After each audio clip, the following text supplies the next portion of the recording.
Yes, King, please. Yes, speaking. King, this is Greg Fasolino from Faces Magazine. Hello. How you doing? Very good.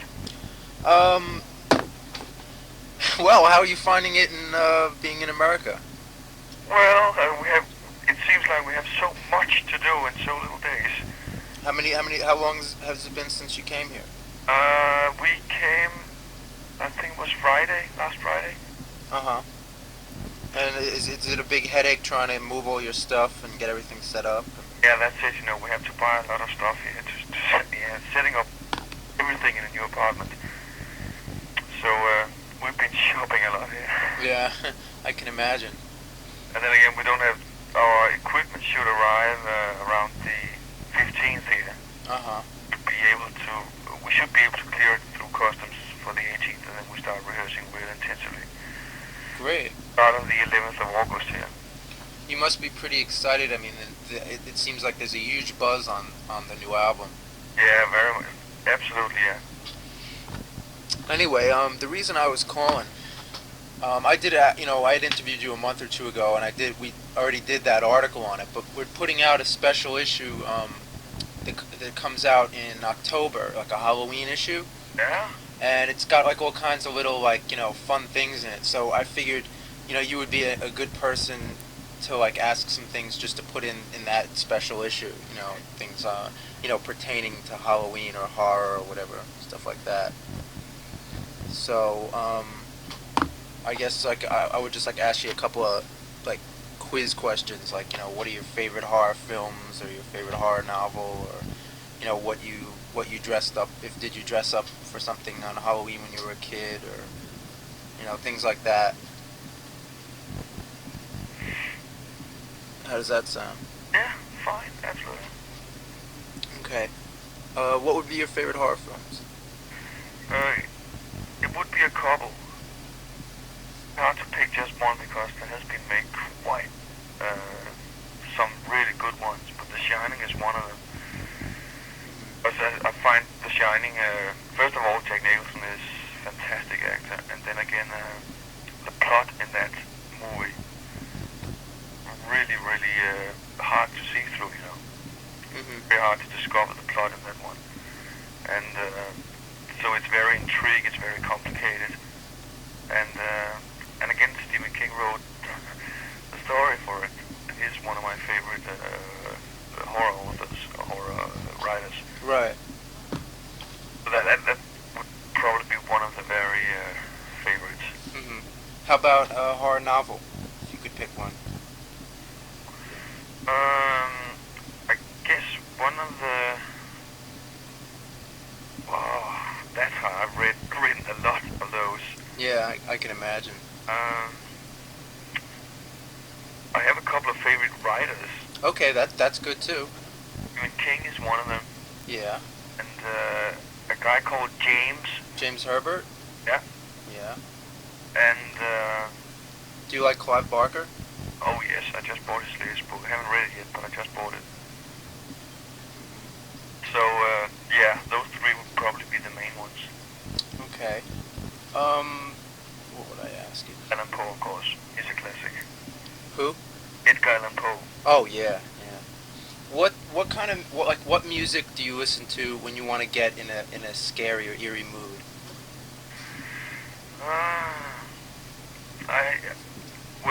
I have a couple soundtracks and CDs.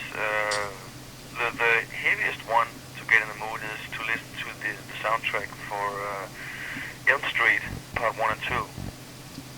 Really? Some eerie stuff on that music. Cool. I like that myself. I don't know who did that score, but I like it. Yeah, I think it's two different people who did the two ones, but they're put on one CD. Mm-hmm. That's really scary stuff to listen to. It puts you in a special mood, that's for sure. What's the weirdest thing that ever happened to you on Halloween? The thing is that we don't have Halloween in Denmark. No? No. That's a pity, I think. When you're a kid, we have another thing which goes, it's only for kids until at the most 10 years, I guess, where they dress up, and that's sometime in February, where they dress up like all kinds of different characters, you know, and then they go to some kind of a big hall where there is a barrel that they have to knock down, and there's a lot of stuff in the barrel. Knocks the last piece of the barrel is the, what do they call it, the Cat King. Really? Yeah, but that's the closest you can get. They don't celebrate Halloween at all back home. That seems, what you're describing to me seems to be almost like a remnant of a like pagan kind of ceremony. Like did you ever see the movie The Wicker Man? No? No, that it had Christopher Lee in it. It was really good. And, you know, I'm very interested in like European like pagan history of like, you know, all that kind of stuff. That's kind of like what that sounds like to me. Different, England, I guess they have at least some old legends about Halloween where this guy is supposed to raise from a grave. It's a very special graveyard. I don't remember where it is in England, but he's supposed to rise from his grave, and there's supposed to be a horse for him there, carrying his head under his arm, and he rides through the graveyard and jumps the wall, and then he rides the fields of the country somewhere. I don't know where it is, but people say they've actually seen it in that area. Being, you know, that you wrote the song Halloween, you must have heard of it before you came to America, though. Is that, like, you know, what do people over there think of it? I don't know what, I don't know if all that many people know what Halloween is all about. People who've seen movies and stuff from America probably have seen, you know, that there's something called Halloween over here going on. But to really experience it, I don't think people know for real what it's like. I've only been here one Halloween. That was during a tour we played in Chicago. So there was a lot of dressed up people there at the gig. That must have been cool. Yeah. But maybe we'll get the chance this year as well. Oh, that will, yeah. If you're going to be on tour in the fall, you'd probably, you know, do something around October. Oh, yeah. What about So, and I'm dressed up for that, you know. Oh yeah, you don't need a costume. Really? You got one.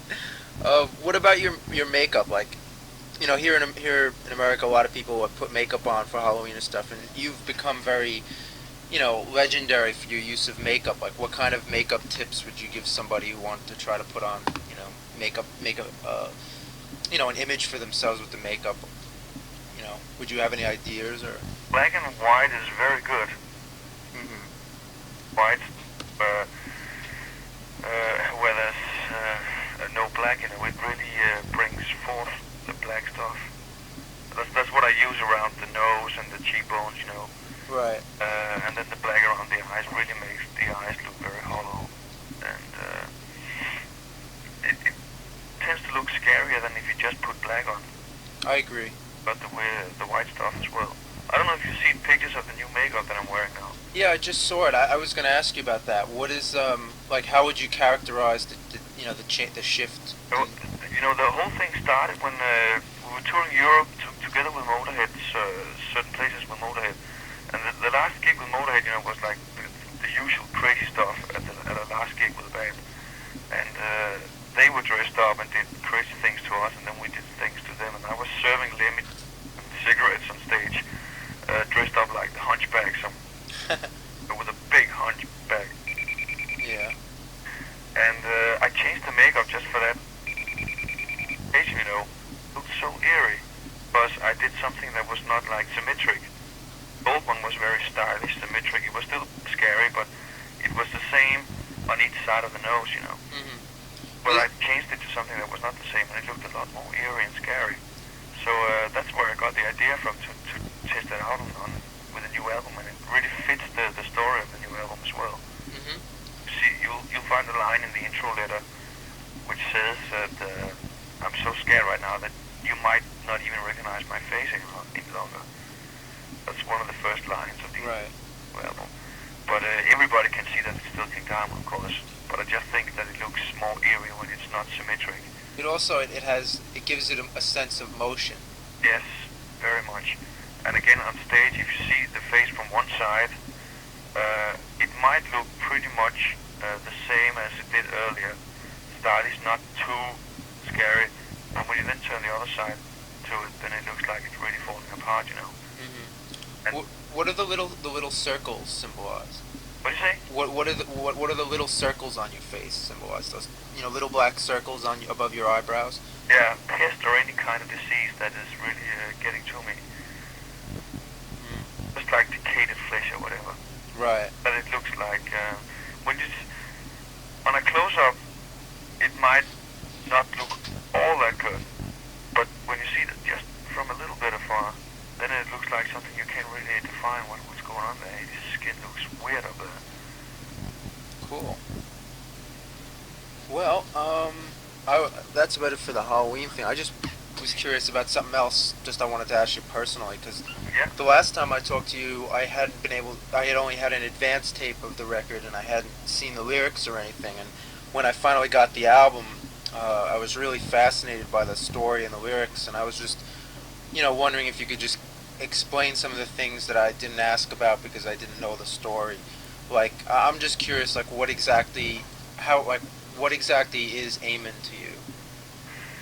Amen to me, that's the name of a demon, and that specific demon is like stands for coming back, being put back to life, like, and that is, you know what I mean, like Yeah. all over again, coming back, and that's very much what happens to this house. Grandmother, when she lived there, she had these sessions in the old days. That's not really in the story. That's you see a few hints in the intro letter where it says like, I'm telling you about that she was put away. Right. I can't make up my mind whether she killed Grandpa or they did it. But I know that he made them kill Grandpa, so they're more or less guilty, both of them. Right. And she was put away for doing an action that she didn't perform herself. And then when she was put away, things like cooled down in the house, and they went out of the house to where she was, this institution, Renard. So things was not being very heavy at that time, but then when she comes back home, it all starts over again. I see. And then she names the house Amen. What effect does grandmother and King drinking the tea, does that somehow give the demons more power, or like how does that work? Yeah, because they're part of drinking the tea, even though they're drinking in a weird way. When you look at it, they just empty the cups on the floor. But when you sit out there and you do this stuff, as grandmother says, it sets them free, and they will start telling you some stories that you would not believe of the place where they come from. And again, when they sit there, when they start telling these stories, they get into it. There's a very strange kind of warmth oozing out of their, what should I say? You can't say bodies because you can't really see them, but from their spirits. Yeah. And when you feel that thing, and you drink the tea with the blood, and you hear the stories, all that mixed together gives you like an ultimate feeling of pleasure. I see. So that's like the ultimate pleasure that you can experience. And that's why I don't really care about anything else. I'm really trapped in that. It's almost like being under spell once you've tried it. And that's why I don't think about my mother or my sister or anything. I'm just looking forward to the next time that we can have one of these smaller ordeals. And Grandma knows that she's got me totally under her. The last thing I was curious about was at the end, like with that extra thing, the phone call and everything. Yeah. What exactly happens at the end? Like the difference between the phone call and the rest of the album. Does he actually goes back to the house? Do you have any what exactly goes on there? Do you think? But you know the front cover, of course. Yeah. And the front cover depicts exactly what happens when Coming Home starts. Just at the beginning of Coming Home, that's what it looks like for me when I stand there. I see. Over that stuff. And that is the end of the story. Phone call was just something that we thought it would be good to do the actual phone call because it's already described in the intro letter. I see. phone call and all that. So on the vinyl it's not included, and it doesn't mean anything to the understanding of the story. Uh-huh. Just like I've told about a phone call, but if you buy the CD you can hear the actual phone call. I see. I see. So it should be placed somewhere in the middle of Twilight Symphony. It should have given the right place on the CD. Hmm. So when I'm telling during Twilight Symphony that Dr. Landau won't tell me anything and about where my mother is because he believes that I'd go after her and try and kill her again. But I never tried to kill her, but that's what he thinks. And then suddenly it says, like, but I'm out again now. Finally I'm free again. I see, and that's where the phone call would come in. That's where the phone call would have come in, yeah. Right. So does But then I'm saying I'm coming home now, Grandma. does the mother actually die? No. No. I see. They find her pretty much drained of blood, but it's come to just the edge, that you can take. I see. So she's surviving, and actually you can see that if when you look at Twilight Symphony, because I'm saying that I haven't seen my mother since they took me away, and Dr. Landau wouldn't tell me of her whereabouts. Hmm. So she's definitely still alive. I see. Probably appear in part 2. Is there going to be a part 2? That's what I have very much in my mind at the moment, because I think it leads up very much to a part 2. Great. Go back into the house and all these spirits are up there, and well, who knows? I have some very different ideas about what's going to happen to myself as well, but I wouldn't give that away now. Right. I wouldn't want to hear it. I'd like to keep it a surprise too. But have you had any word on whether you might make it into a movie or anything? As soon as we get settled here, I'll definitely going to try and have some meetings with another MCAs distributing us. And see what they think of that idea. Because I think it would be a great idea to try and have one of the good horror writers write the script for a movie based on the story of the album. Mm-hmm. We wouldn't be able to participate too much ourselves because we'd be really busy with the band, of course. Right.